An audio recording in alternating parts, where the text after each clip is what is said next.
Hello my 7 Deadly Sins family and friends, welcome back to another video. Today we're going to go over Merlin's Kit as our first look as they showcased it within the live stream.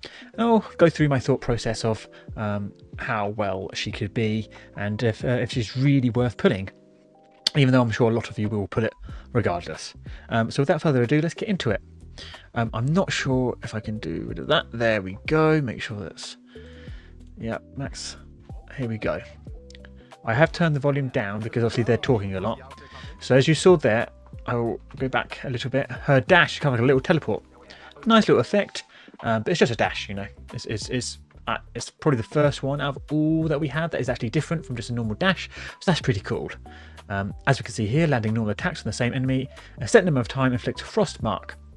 Attacking enemy affected by Frostmark restores the tag gauge. If you remember from my last video, when we saw the dev do the raid with Merlin, her ice build is basically all around tagging in, and that does the biggest amount of damage. So let's get into it. Also, this is the outfit that you can get from the skin gacha, and you can see the orb as well as her treasure, and that's the skin for the weapon.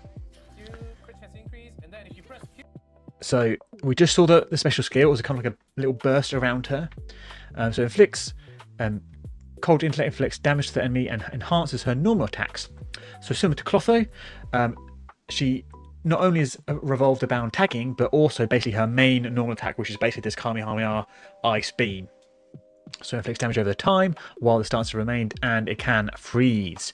So it'll be interesting to see how this affects bosses. Currently CC doesn't affect bosses, but I have requested and I have heard that something about that is going to change. We also see down here she's got a buff, so it could be that looks kind of like a crit damage buff. Not sure what buff this is. If we actually go back, we might be able to see it. Okay, there we go. So that's the frost mark they were talking about. It looks like, and then we've got a debuff there.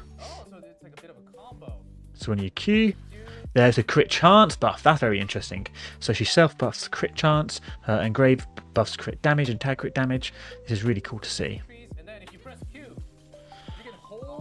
And then you can see that she gets chill. So this is actually quite interesting.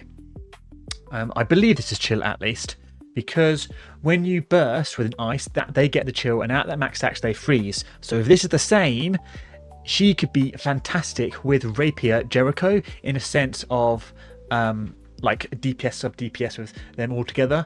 So you could go like double DPS in a way. So that could be very cool about it. And as you can see, it's frozen.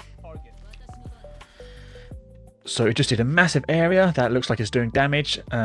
Tick wise, it says it inflicts damage over a set duration and creates a zone that inflicts the frost mark effect. So that's more about charging at the tag and being able to tag in more frequently. But we also saw that it gave you a cold attack buff as well, which you see down here. That's cold attack buff. And then her ultimate, it looks like we've got a crit damage increase there. So she self buffs crit chance, cold attack, and crit damage. That is kind of crazy for a DPS unit. This is kind of what we're seeing. It's shifting into massive self buffing as well as big damage. Very, very cool.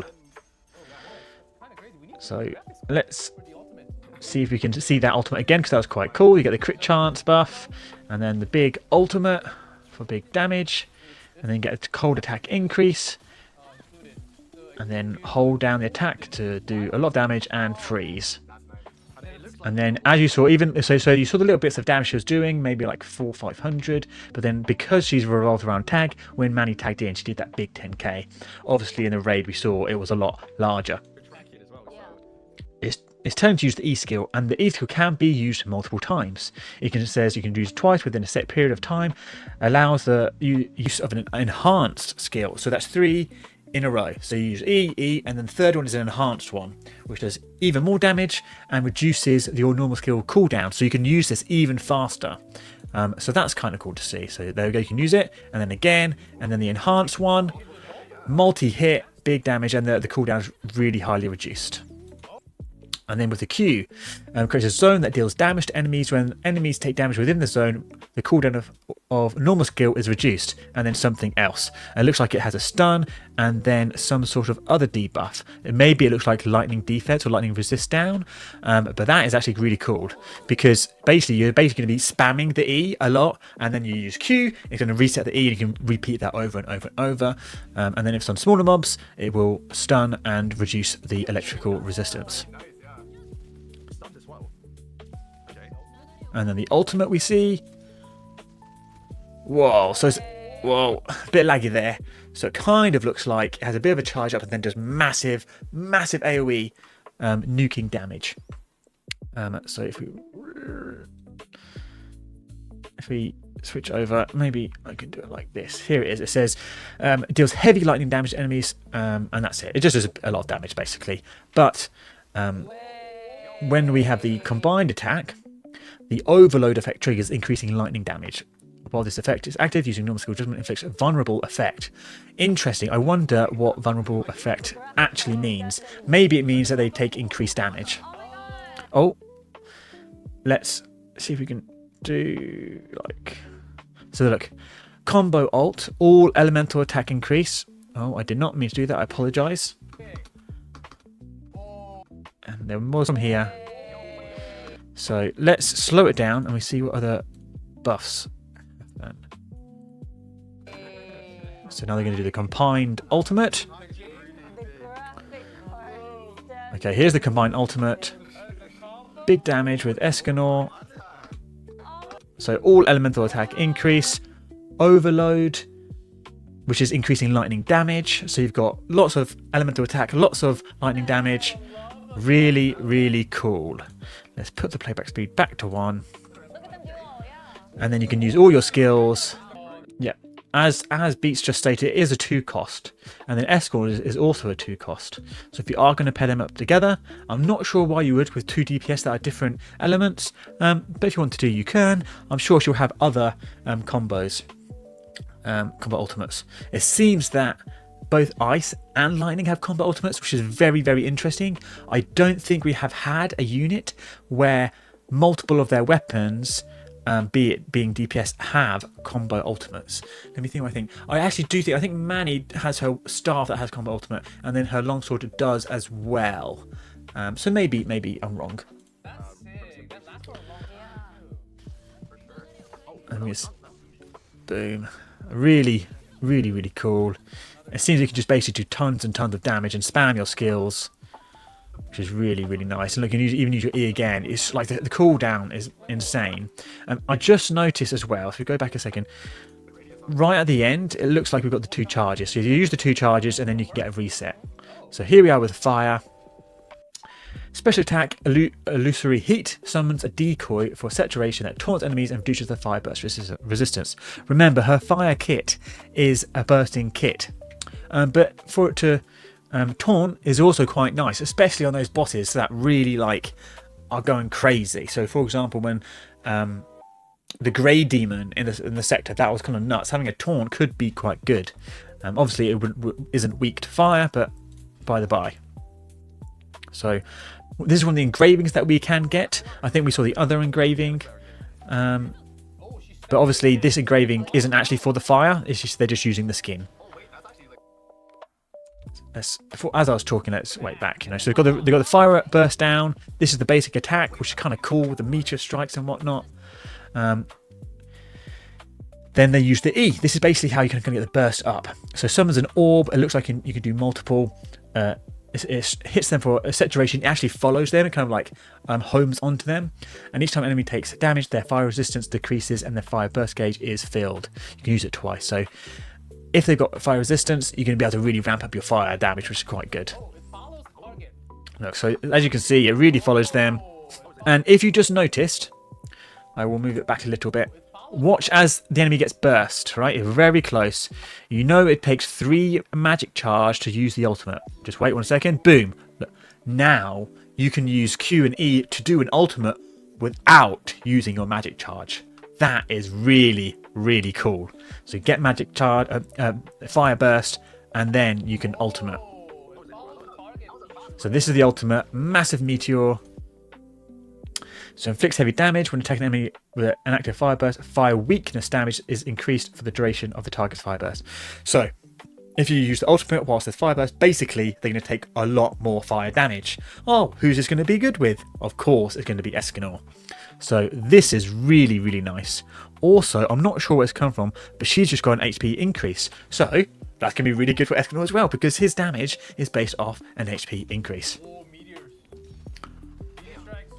That's pretty crazy. And look at, I know this enemy burst resistance is really, really low, so it'll be interesting to see how far she actually bursts. It might be worth bringing Gila, or in my opinion, Tristan dual swords as well, especially if you've got him at P10, because when you fire burst, fire damage is increased by 15%, and characters with fire increase their crit chance by 10%. So really nice buffs, you know. So ultimate, another big one. And look, you can spam it if you really wanted to, because of that fire burst. You could use it 2 times in a row. I'm not sure why you would want to. You probably want to do stuff with Escanor, but still, that's really quite good to see, in my opinion. So I think that's really all they showcase. If you're wondering what her T skill does, from what I could tell, they didn't really showcase it very well, but from what I could tell, it's similar to Gila or Elaine, where you have your elemental thing that you can chuck, and it's going to be good for puzzles, but it's basically all elements. And not only that, it's kind of like you get to control the orb and home it to wherever you want it to. I'm sure similar to other games. I'm trying to think what it was. It's like you could like control an arrow or something. I just forgotten. What was it? It's skipped my mind. I've forgotten what it was. But yeah, you basically get to control the orb and do the puzzles basically. So maybe she can be very, very good for this like desert temple that's hidden within that desert sandstorm dome.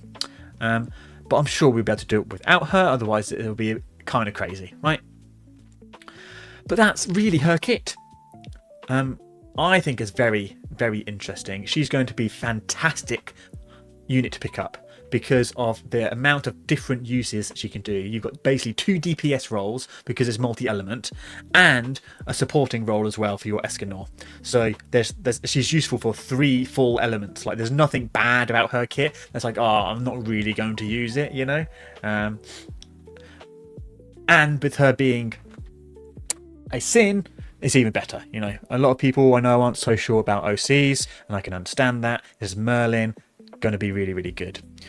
As I have said in my previous video, I'm not sure if you would have watched it, but in case you haven't, I would definitely try to get her, especially if you're struggling with the space-time junction, because literally every single one, sectors 1, 2, 6, she will be able to be beneficial for you in some way or the other. Sector 1 is fire weakness, sector 2 is ice weakness, sector 3 is lightning weakness, sector 4 is ice weakness, and then again fire, and then lightning and ice on the last 2. So it's like made for her basically. I know there's Daisy, and people are wondering, shall I get Clotho because she could be really good with Manny. Merlin, in my opinion, still don't get Clotho. Try and get 1 copy of Daisy, and then you can get Merlin. If you much prefer Merlin and you don't care too much about Daisy, especially as we can do stuff without Daisy using Hauser, maybe go for Merlin first and then you can try and get Daisy. But yes, I'm very, very excited. I'm definitely going to summon her. I'll probably aim to get her P5. I won't use her P5 to begin with. I'll showcase her at P4 for you guys so you can see how strong she is, and I'll obviously let you know. I'm going to be streaming on Thursday. I really hope, cross fingers, touch wood and all that jazz, that there's not a massive delay like there was for Escanor, because then I would have like wasted an annual leave. But yeah, I will be streaming on YouTube, so don't forget to leave me a like, a subscription, so then you can be notified of when I'm streaming. And if you're on the SEA server, maybe you can come and join me and we can have some fun together. Because yeah, I'm always down to help people or just hang out with people.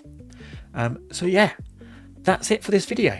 I hope you've enjoyed, and I hope to see you in the next one. And until then, bye.